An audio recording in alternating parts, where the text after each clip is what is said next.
Are tanks becoming weaker? But before answering that question, let's first give a quick summary on tanks. Tanks have been here since beta release, and yet the only noticeable change that caused their playstyle to change is their damage charging supers.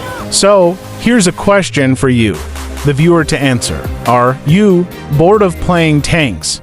There's two main factors affecting their strength: new metas and their reliance on game modes. Picture this. It's a new season and new brawlers have arrived. The meta shifts and high damage brawlers rise up when counters to tanks become stronger. Tanks can't do anything other than pressure their enemies or kill themselves to help their teammates if facing against them. If you watched my other video, you'll know that Edgar has a similar problem, where counters counter him so hard that he can only be chosen as a last pick.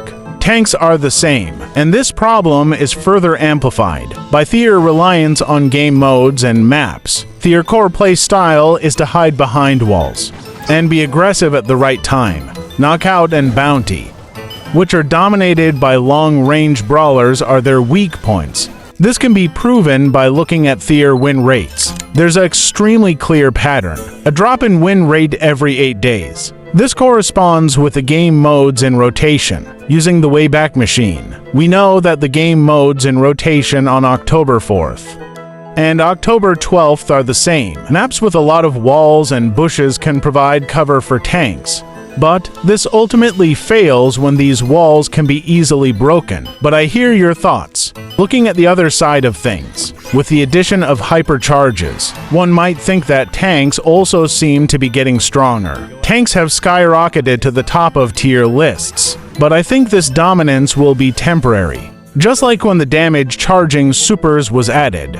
This is because once every brawler has gotten their respective hypercharges, tanks will no longer have an advantage. Not only that, new brawlers are also getting a hypercharge when added into the game. Let's take a look at the recent brawlers. Charlie has an incredibly fast reload and output speed. This means she can shred any tank that comes close to her, or just put them in a cocoon. If more brawlers like Charlie get released, tanks will slowly lose their place, especially since the very addition that was meant to help them is being used against them by throwers. So, what can you do with this information?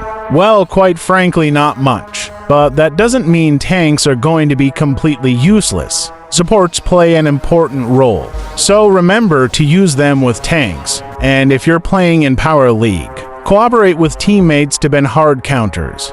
If you play your cards correctly, you can get a high win rate too, and not end up like Hank,